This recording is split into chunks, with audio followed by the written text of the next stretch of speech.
the secret of the inner earth.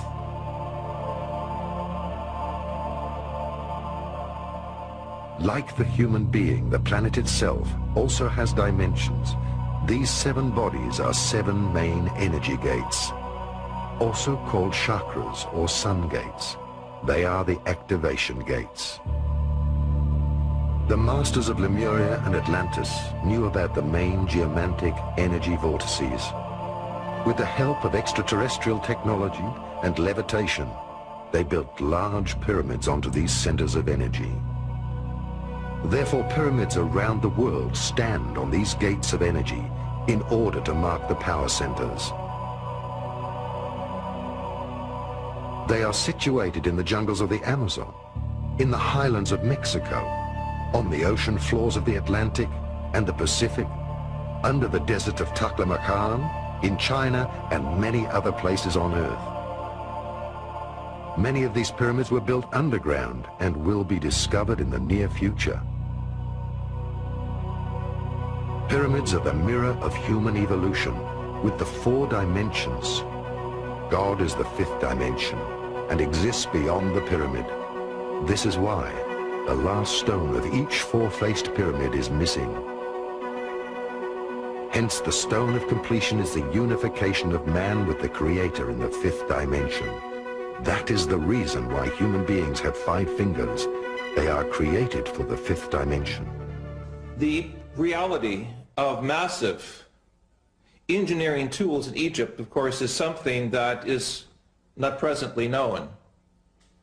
The existence of huge interior structures with mathematical precision that range in size from some 20 centimeters for the air shafts to the massive chambers known as the King's and Queen's Chamber that require blocks of some 2 to 20 tons apiece, suggest a parent technology that is no longer known to our present Western society.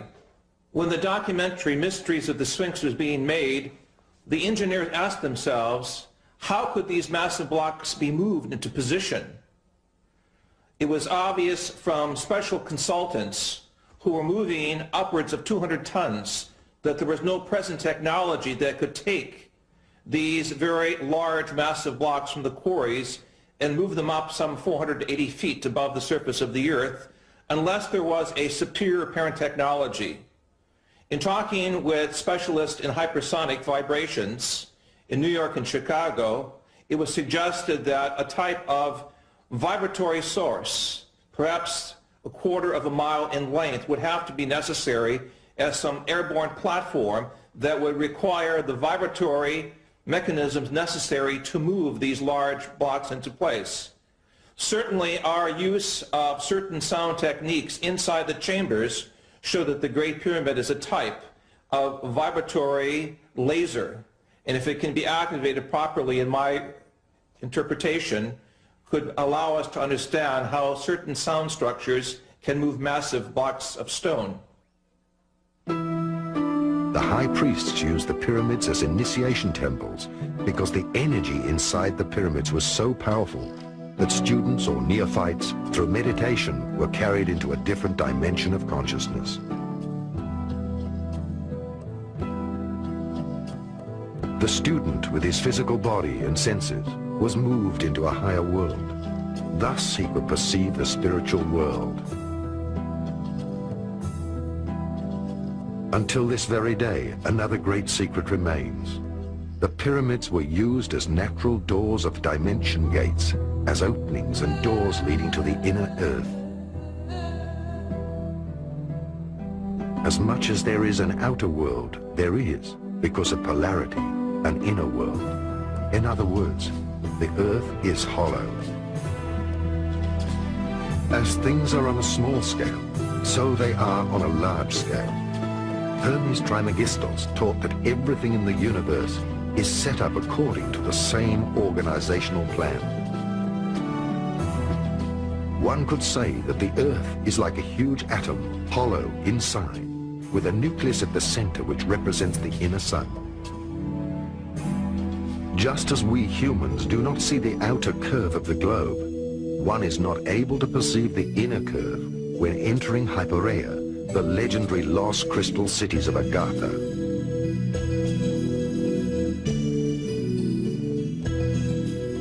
The initiated were able to get in touch with the civilizations of the inner Earth through gates. Until the sinking of Atlantis, this was general knowledge.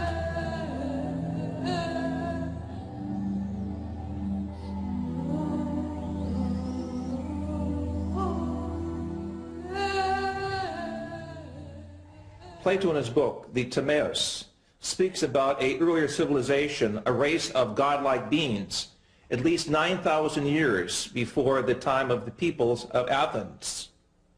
He also speaks of how the great historian Solon refers to Egypt as a colony of Atlantis.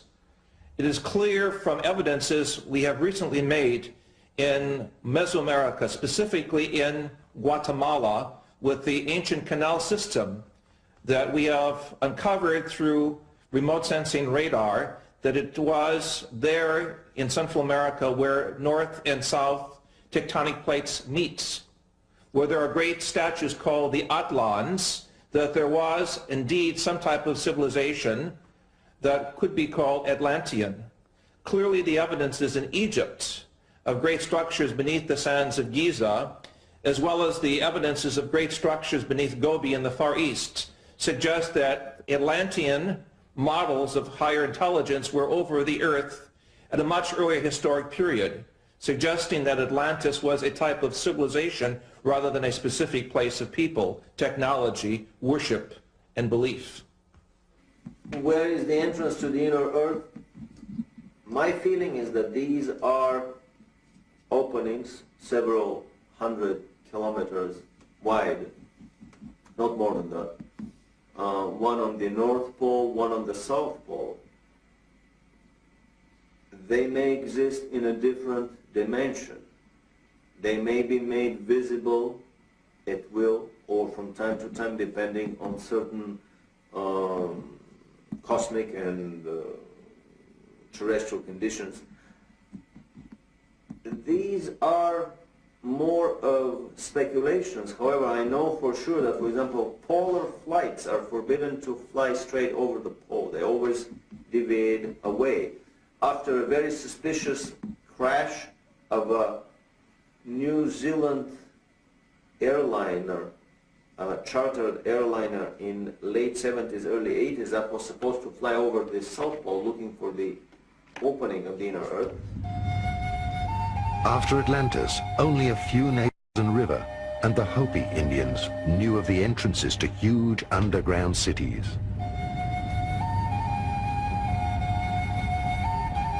They reported that shortly before the cyclical end of humankind, the seed for the next humankind was brought to safety in the inner earth by beings, human beings with white and bluish skin and golden angelic hair, who traveled in flying saucers from the inner earth. Last century, various scientists searched for the pole openings. Accordingly, the South Pole is supposed to be the head chakra of the Earth and have an enormous pole opening. The North Pole would be the root chakra. During this century, two great efforts were made to find these pole openings and to make contact with the extraterrestrial races who built the underground cities within the Earth. The first expedition was led by Admiral Byrd before the Second World War. The second was carried out by the secret Tula organization, which pulled the strings behind the Nazis. Both expeditions were successful. Byrd discovered the pole openings during an expedition for the USA.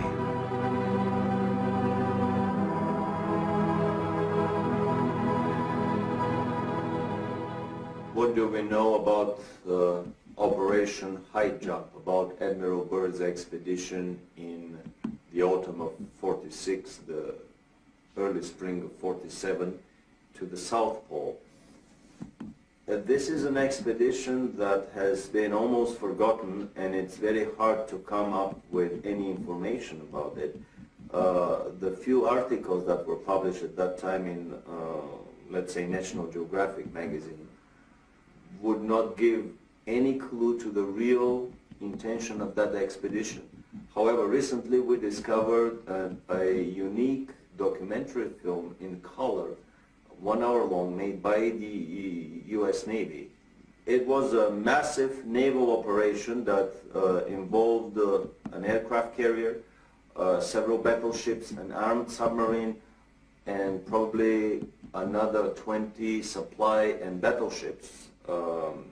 It involved 4,000 troops, US troops, and the rumor is that there were also British and Russian contingents within these 4,000 troops.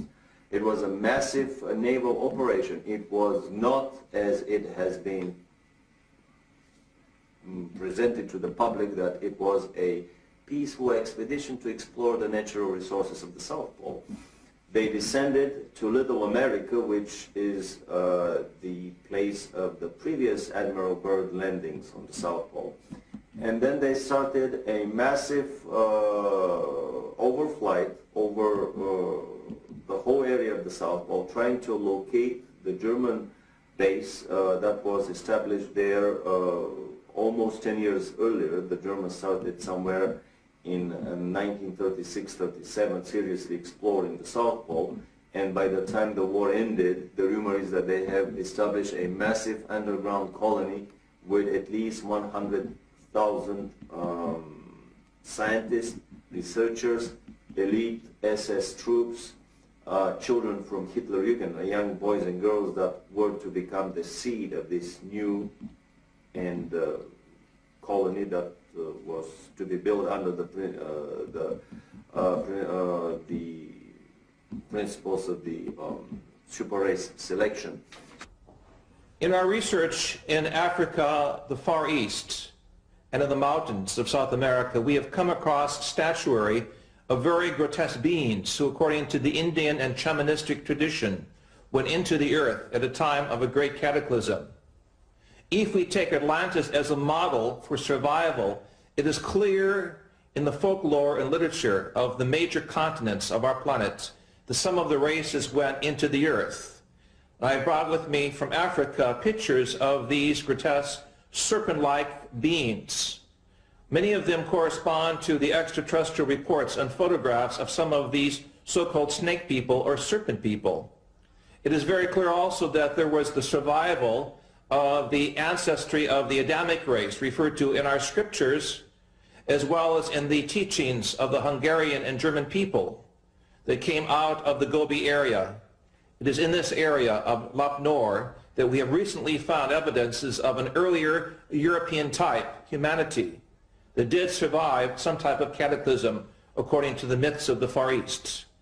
We have thus in our tradition a vast folklore, anthropology, and cosmology that connect the peoples of this planet with that of other worlds. The Nazis were better informed by the secret esoteric orders and had exact knowledge about the lost cities of Agartha and Shambhala. Many of their expeditions involved searching for the entrances into the inner world and the lost techniques of the gods.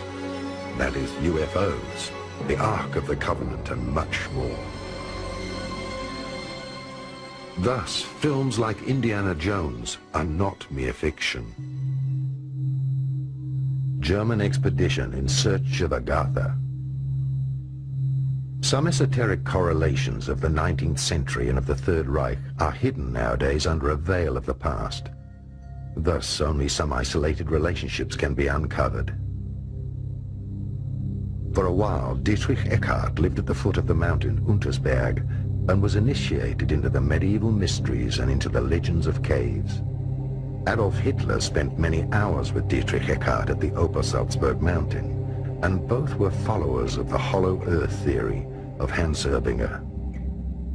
The Untersberg was already considered by the Templars to be a volcano with an access to the inner earth and to the legendary hollow world. Thus, there are stories of the disappearances of people in the Untersberg and how, 60 years later, the same people surfaced without having aged.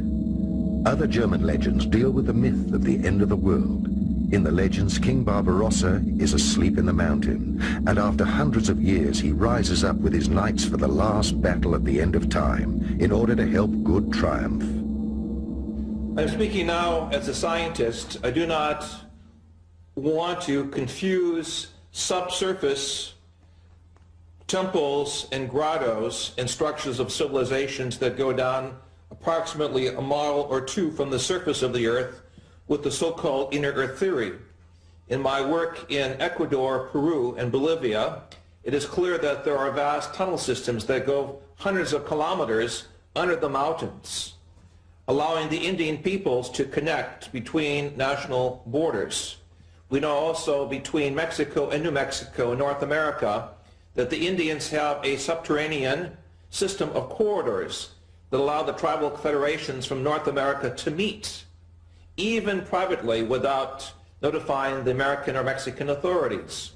Clearly, these structures are there as a result of some type of volcanic activity or catastrophic events some 28 million years ago, as we have measured in areas of North Mexico, where the surface of the earth changed, allowing volcanic openings and porous materials to construct, as it were, underground cavities. Into these cavities, members of the human society found shelter from the noxious poisons and gases and orders of destruction that took place rather suddenly. If we look at our planetary system, there is an obvious grid of underground cavities, from the areas of the Gobi areas of Central Asia to the areas of Malta in the Mediterranean to areas even of the mountains of Untersberg in Central Europe, Mont Blanc, Jungfrau, to areas we have specifically worked with seismology in central North Mexico, and also areas of the Andes. Peru, Ecuador, and Bolivia in particular have underground structures that run for hundreds of kilometers. In Southeast Asia, we know that these structures also exist in the areas of Sumatra, Borneo, and Indonesia. Clearly, throughout the world, there are major areas which seem to be contact points with parallel evolution.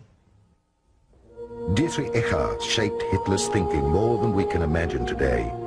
He also directed him towards a mediumistic education and showed him how to make contact with the spiritual world, in particular with the Germanic gods and the ancient Hyperia people from Agartha. Thus, the leader became a guided one who communicated with the spiritual world and the masters of Agartha. Only when he had developed these mediumistic attributes to the full did Dietrich Eckart propagate the idea of a leader, Führer, in the Tura Society and in the popular esoteric circles.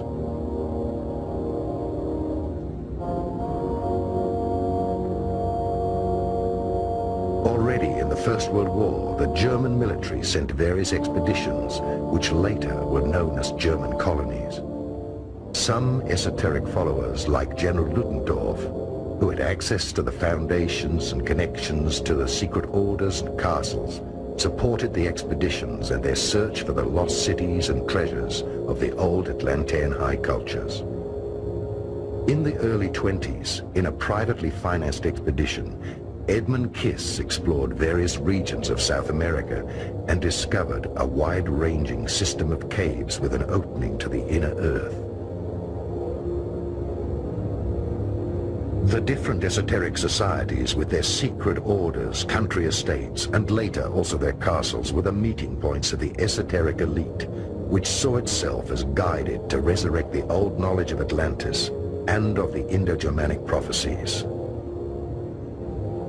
The society that dealt with the lost technology of the gods and their impelling force was the so-called Friel Society. This society collected all the information dealing with the technology of polarity and levitation. When the National Socialists came to power and the old leagues and alliances had accomplished their duty, the esoteric followers of the time began to carry out their expeditions at the state's cost. Various secret working circles financed by the Third Reich were established.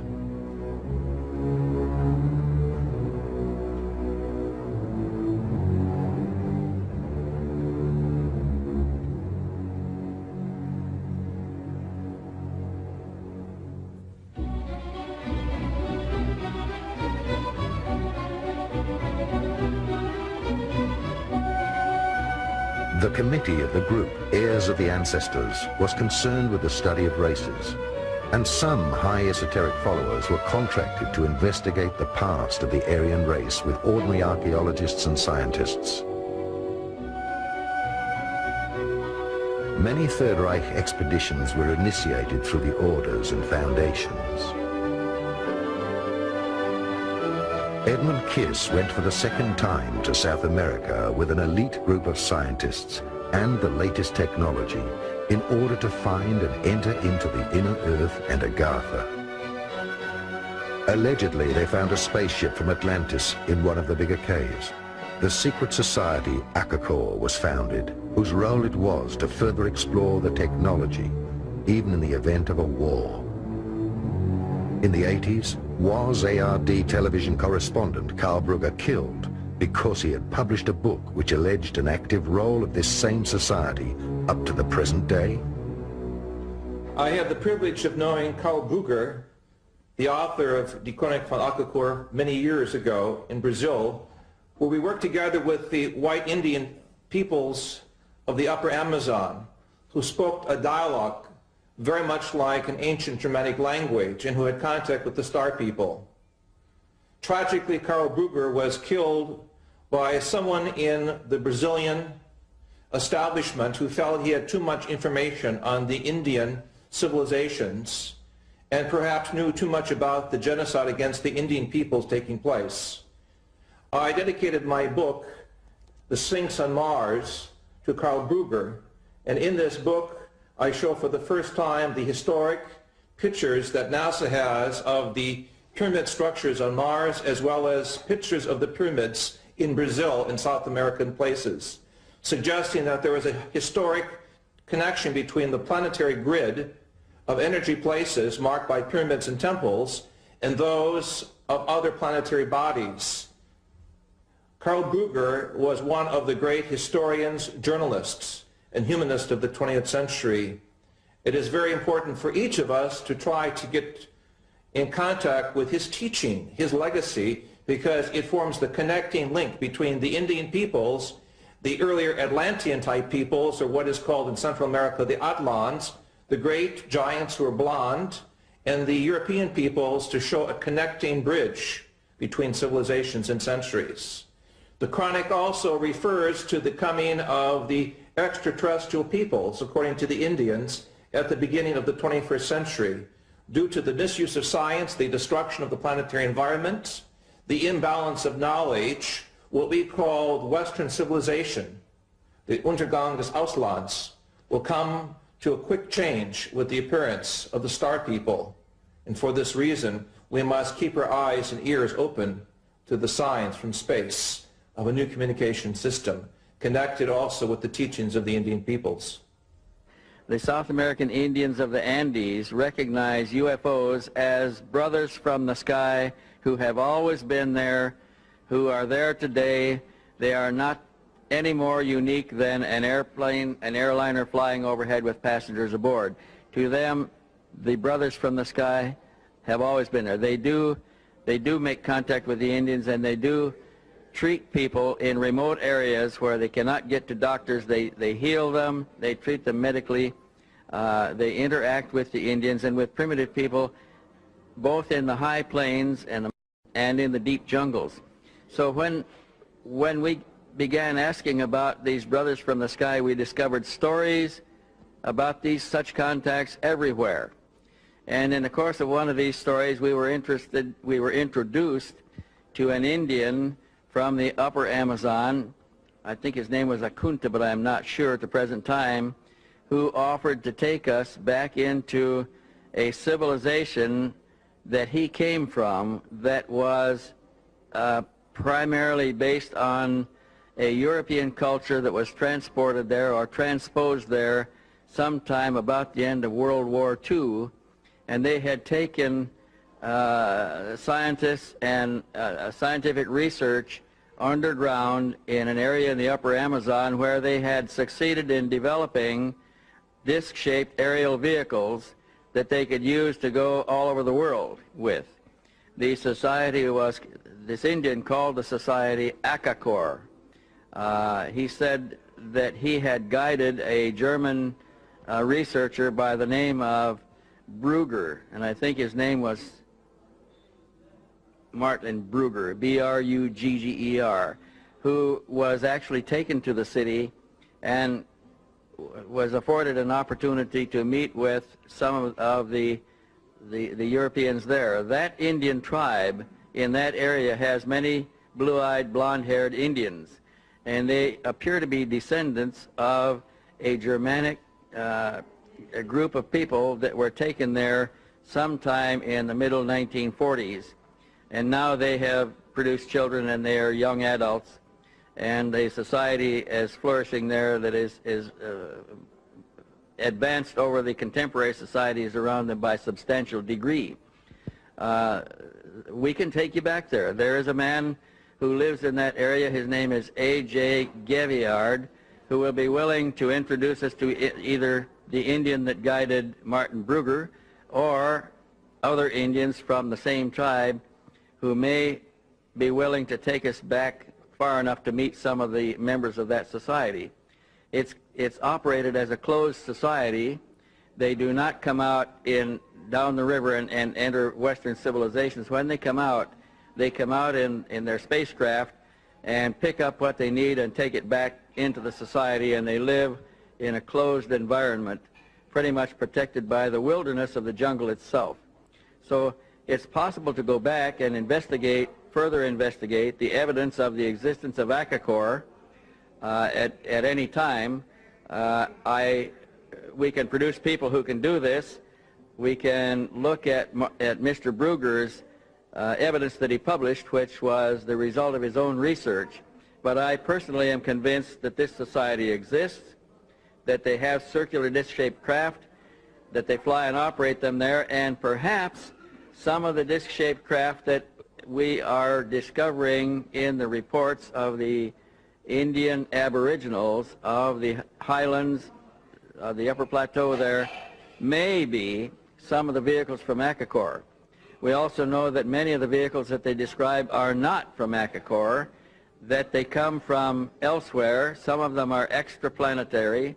They come from beyond this planet, and they have unique technologies, and they have human beings aboard who are quite different and quite advanced over the contemporary humanity of Earth today. These humans are interacting with the natives down there also, and there is substantial evidence that these extraterrestrial races are directly connected with the earlier civilizations of Tiwanaku, of the Olmecs, of a number of the other earlier civilizations in South America at a time before the last cataclysmic disturbances that changed all the society and reduced it to savagery once more. A further expedition was sent to the South Pole, Expedition Schwabenland, in order to find the land with no ice and to explore the access to the inner Earth.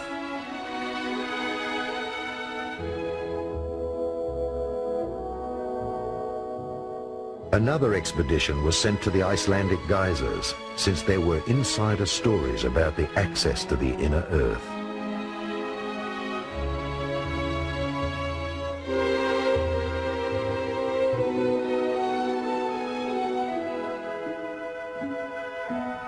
And another expedition was organized by Sven Hedin to the Taklamakan Desert in Tibet in order to find traces of the old culture of Urd.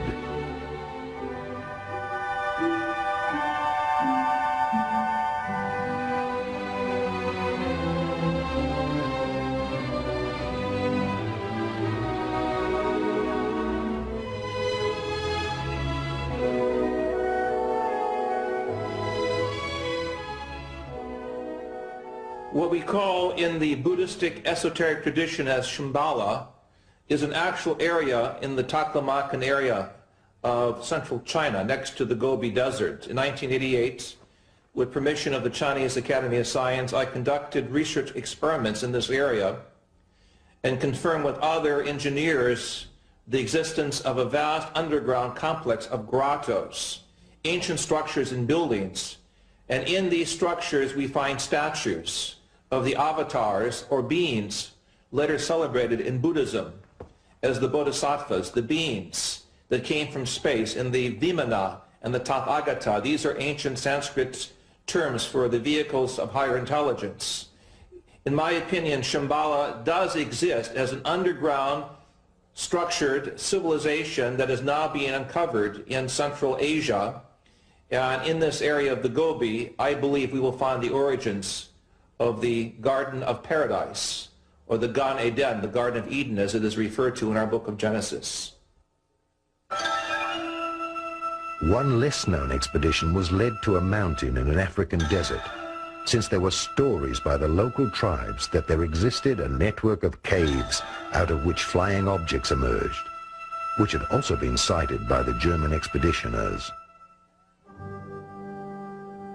Under the cover name Wielandschmied, all the information about the technology of the inhabitants of the inner Earth, or extraterrestrials, was gathered, and through the SSE-4 was passed on to the engineers of the weapon industry in order to develop the new technology.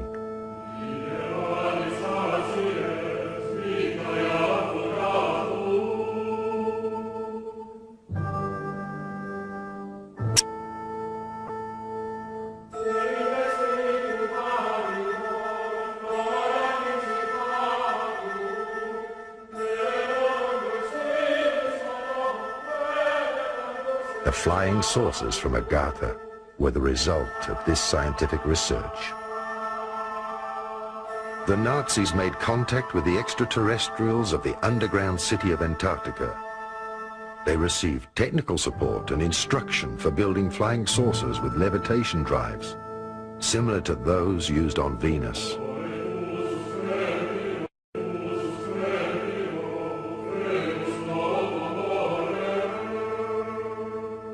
At the end of the Second World War, the extraterrestrials ensured that the technology was returned from Earth back to these cities. They understood that the Dark Age had not yet reached its peak. The technology was returned by 30 submarines through a large commando action.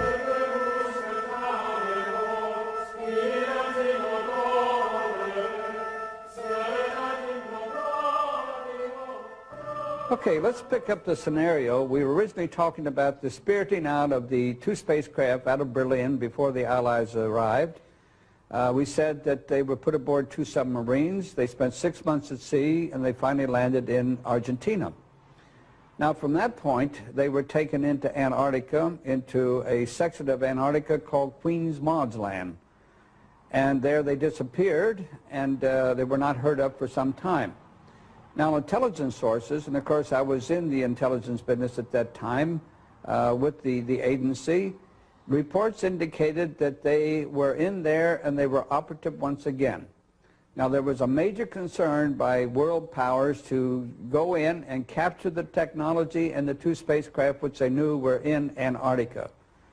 And the intelligence reports indicated that one known as Admiral Byrd was to be recommissioned, and he was to be sent in there to retrieve the two saucers and also the technology and personnel associated with it.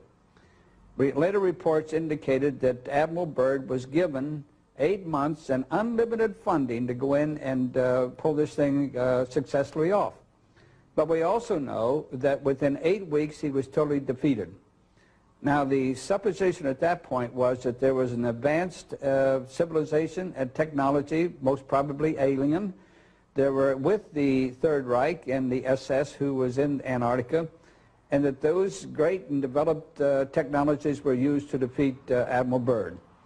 And of course, as it turns out, even to date, they're still there. We never did successfully get them. The stories that I've uncovered about the inner Earth is that very early on in the history of the Third Reich, the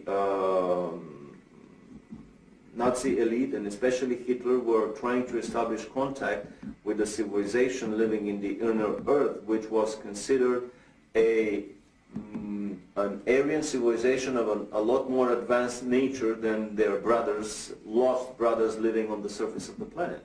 The Thule Society carries the name of the former capital of that civilization, someplace around present-day Greenland, before the previous polar shifts and before Greenland became under ice. Two expeditions were made in the late 30s, early 40s, one attempting to enter the North Polar water opening with a submarine, which proved unsuccessful.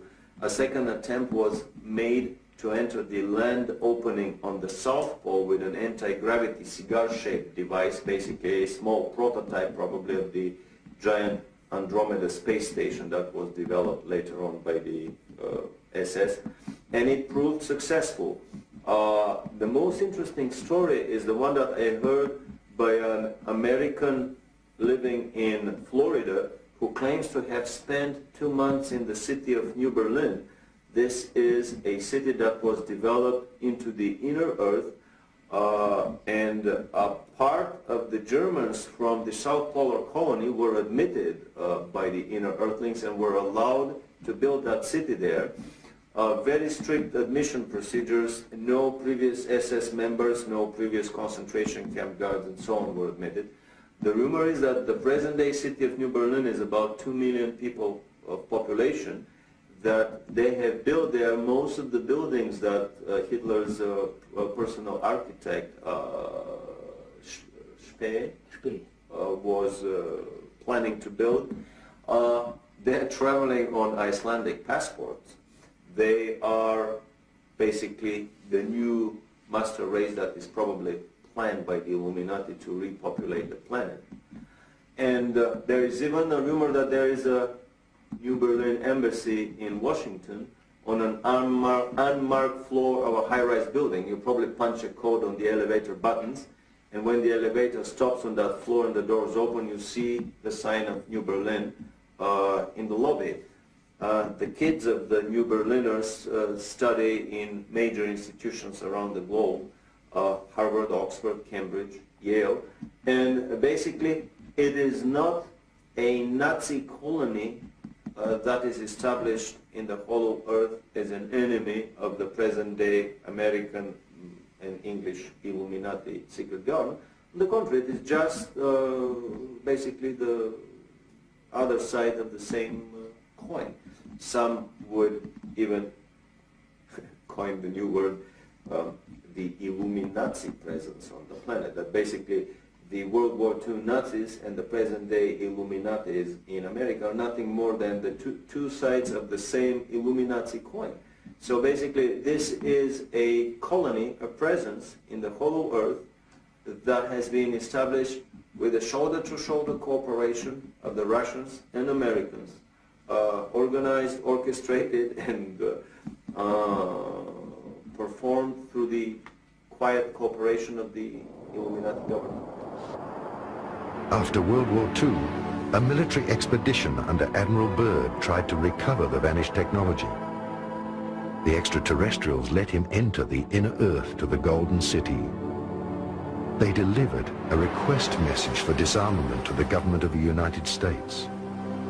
Admiral Byrd had to remain silent until his death, but after he died, his nephew published his diary. In my work with South African, Brazilian, and American geologists at the South Pole, it is clear that under the structures of ice, there are many layers of civilization, suggesting at one earlier point of time when the conditions of the South Pole were different. Clearly, there was some type of civilization there.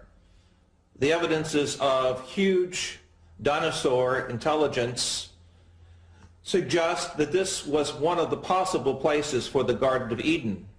This, of course, is assuming that the shell of the Earth had a different north and south magnetic pole. And with the shifting of the pole, this region became suddenly very, very frigid. And thus, we do not see any evidences on the surface of these so-called earlier conditions of intelligence. However, I believe with the further exploration of the documents that both Admiral Byrd brought to the attention of the world after World War II, and the Brazilian Navy uncovered in 1961 with its subpole expedition, that extraterrestrial intelligence is also operated out of the area of the South Pole. In that sense, the South Pole is a connecting point with other civilizations, possible extrasolar gardens of paradise. What was it that Admiral Byrd found on the South Pole?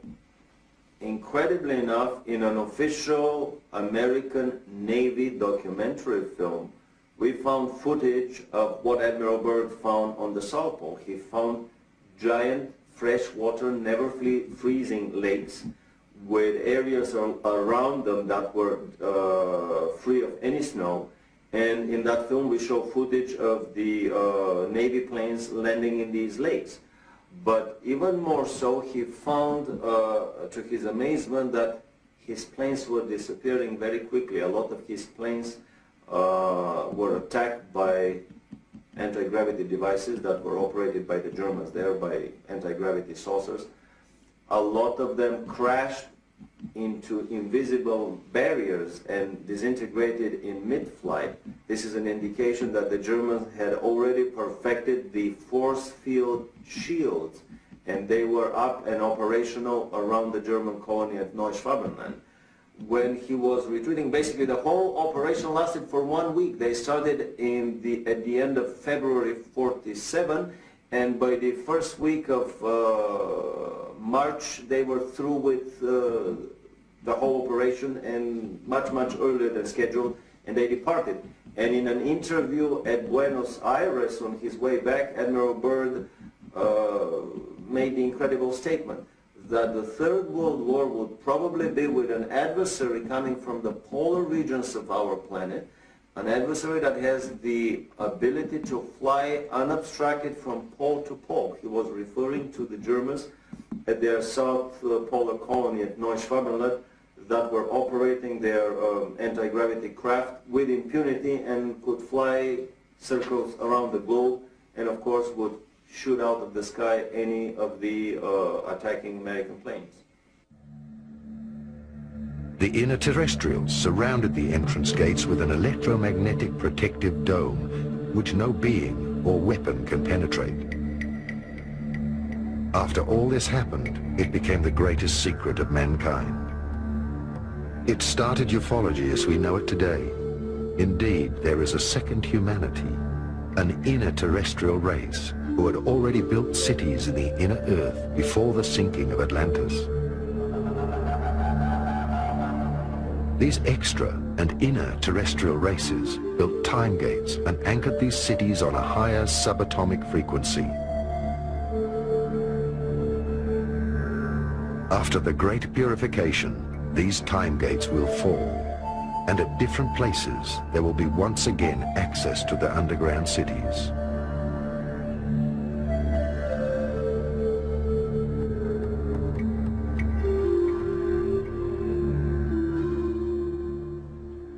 In 1961, the Brazilian Navy was conducting a series of experiments in the Antarctic. According to one of my colleagues who was in one of the naval ships, suddenly out of the ice packs, a large spacecraft emerges and takes off vertically at a terrific speed, shocking both the American and the Brazilian naval forces that were there. So it is clear that as late as 1961 we have official documentation from the Brazilian Navy that there is some other, emphasize other, underline this 3 or 4 times, life force or intelligence stationed at the South Pole, possibly to observe the scientific developments on the planet, possibly to observe the military operations and the forces of the East and the West in some type of Mexican standoff as the Cold War develops. We have clear documentation from other sources and other South American governments that some technology that is not human-based is there. That is to say, some type of higher evolutionary experience is there, and this is the next chapter of our quest. Why are they here? What do they want from us? And do they, namely the higher or alien intelligence, have as were some type of directing mechanism both for the U.S. as well as for the Soviets as to who goes into space and who conducts, as it were, the next evolutionary round of space development? These are key questions that we must resolve. Also, gigantic cities of lights will descend out of their orbit to selected areas and will be anchored on the Earth. Right now, people who have reached a certain level of consciousness and are once again connected to the cosmic monad are drawn through their intuition to places chosen by the spiritual hierarchies in order to anchor the cities of light above these areas. These sites are absolutely secure. The Space Brothers and the spiritual hierarchies have created the so-called Islands of Light, where the Earth's frequency was increased so that all human beings and light workers can find each other on that level. Such areas are recognized by the fact that they attract an especially high number of people dealing with higher knowledge. These places have a higher grid anchorage. They are places of power, activated chakras, entrances to inner Earth, and a present UFO surveillance. The Space Brothers are going to pay special attention to these areas when the cataclysms begin, because that is where the seed for the new mankind will be found. That is where the first contacts will occur on a physical and telepathic level. Many small and large centers, shelters of peace, will be established by spiritual people who live together, who work on themselves and teach others. To the new mankind, these sites will be study centers and the new initiation centers for the Universal Brotherhood.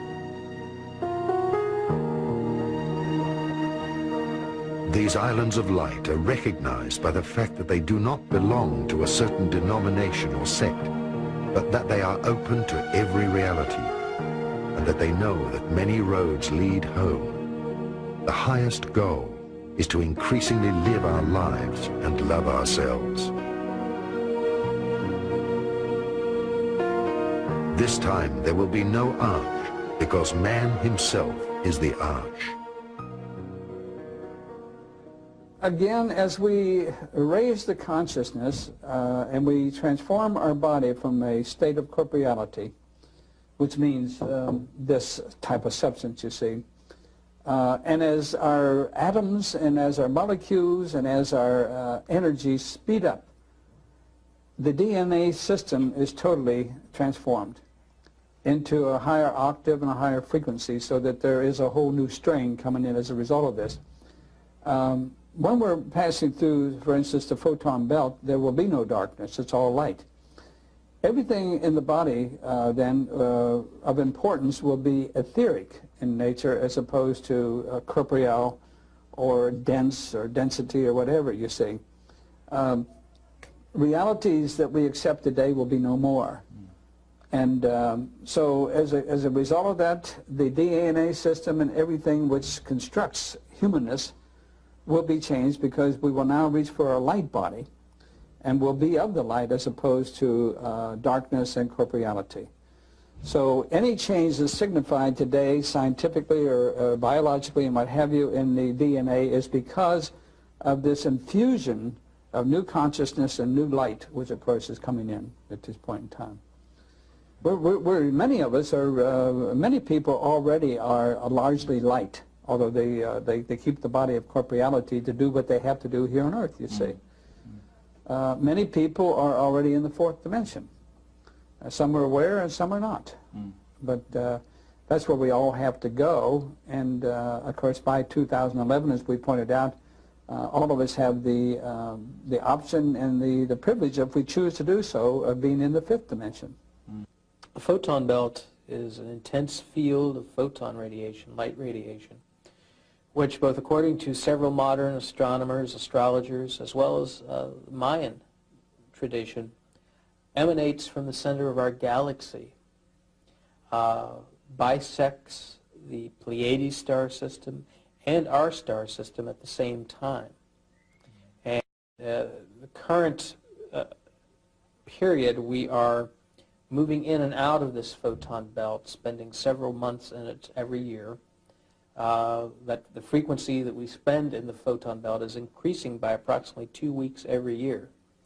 And according to the calculations of the Mayan calendar, around the year 2011, 2012 AD, we will be fully within the photon belt, and we will remain within the photon belt until around 4000 AD, according to the current calculations. And some of the work of both Jose Arguelles, other researchers, seems to suggest that the Mayans knew about this cycle, that every so often, many thousand years, we go in and out of the photon belt, that there seem to have been cultural as well as different climactic and earth changes that perhaps were sort of stimulated or affected by the entering and going out of that photon belt in the past history of the Earth. We are changing both DNA and RNA, many of us. Many stones, many vehicles here are changing our chakra systems also. There are no longer 7 chakras in most of us. We are opening up new chakra systems. You'll see much more about this in the next 5 or 10 years also. You'll begin to activate many more of them, and also your DNA and your RNA will not be replicating in the same fashions. The children who are being born who are conscious when they are born. And this will change also a lot. The Dark Ages. During the rule of a dark age of separation, all knowledge that is passed on and all instructions are tainted. Every religion, for instance, is a sect, a separation from the real divine inner truth of life. Religion is something that happens in God's holiest temple. Man himself in the depth of his heart and in communication with his divine inner self. Throughout the Dark Age, countless fallen sun cosmologies who have dogmatic religious views reached the earth and became our religions. They represented the climax of separation from oneself. God's channels, prophets, and mediums received their messages from the God-created and separated dimensions. Most often, the pure messages were mixed with information from the astral worlds and their own ego.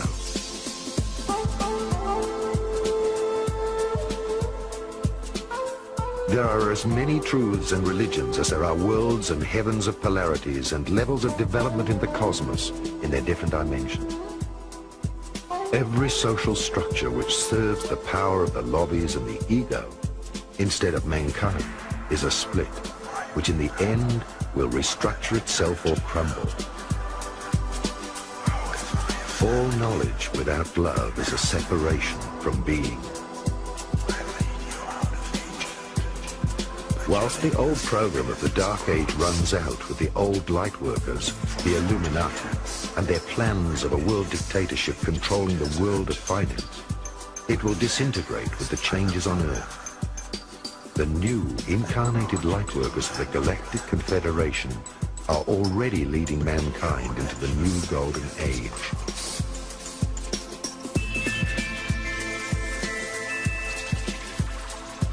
After the great transformation of mankind, the Space Brothers would like to welcome us as cosmic citizens into the Galactic Confederation of Free Planets. Where do the Illuminati receive their knowledge? Well, I would use the famous jokes and stories about Tesla and Edison. According to Edison, invention was 95% perspiration and 5% inspiration. According to Tesla, the way Tesla was doing his inventions, he would have 95% inspiration and probably 5% perspiration. Tesla would get the vision. All he has to do is put the vision into paper. Then he has to take the paper to the engineers to put it into metal in the shop. A little fine-tuning here and there, and the device works. This is the usual mode through which information and know-how is channeled from the extraterrestrial and even higher levels of existence to our planet. The know-how is given, and we are left to put it into our crude terrestrial engineering and manufacturing methods. That's why the crude anti-gravity saucers of the 1880s, 1890s were made with rivets. Giant cannons were used to fired the first anti-gravity devices toward the moon. Later on, in the early 1900s, more advanced technologies were used, but always the technology would follow up with our terrestrial one. Why are there two totally different scientific and engineering realities on the planet? Why the mass consumption engineering culture is 50 to 100 years behind the secret culture developed by the Illuminati? I have always had this very big question, very big puzzle in front of me. This is the Promethean dilemma for me. How come that with these incredibly good intentions to elevate the scientific and technological level of our civilization, we end up with the very negative and dismal results of all of these efforts? My feeling is that basically that is the major mode through which the, should I call it the independent angelic presence on the planet, is trying to corrupt the scientific and the political minds of the elite of our planet with visions of grandeur, with technologies that are too far ahead possibly for our spiritual and moral development, and that are very dangerous, that can explode any minute and basically bring the end of our civilization, as has happened for dozens of times on our same planet. Again, information coming to us from many extraterrestrial revelations about previous illuminated efforts to speed up the evolution on the planet that ended up in very brutal, violent nuclear wars. The Illuminati have an agenda that would probably not be accepted in a normal, open voting system by the majority of the population on the planet. The creation of a new master race with hybridization, experiments done with animals. The first hybrids were done in German concentration camps 50 years ago, and there are people that have seen documentary films about living, walking, breeding hybrids between humans and animals. Creation of a new master race under illuminated guidance, and probably away from a package of genetic material that was introduced on the planet through an intervention by the Trinity. The dark as well as the light power serves only one master, who is the creator of all that is, and whose goal is to create the superhuman. The final goal of human reincarnation is to create a human being who has experienced all imaginable positive and negative experiences, and therefore is able to develop beyond any judgment into the humanly incarnated image of God.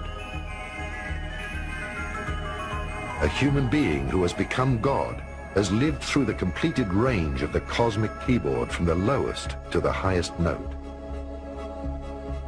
God does not judge. He shines on his creations like a sun, on the flowers or the weeds, or on his being. The experiment of duality has come to an end, and the planet Earth is an ascending planet, onto which the Creator himself incarnates in the shape of human beings. The return of the ascended brotherhood from Lemuria and Atlantis is the return of the 144,000 masters of light, the cosmic monads. They are incarnated as human beings, united, and together they will represent the white pyramid, God's eye, who sees everything, the presence of the Almighty on earth. They are the open witnesses who have all described from a different perspective the process of ascension, since they have already lived through it before.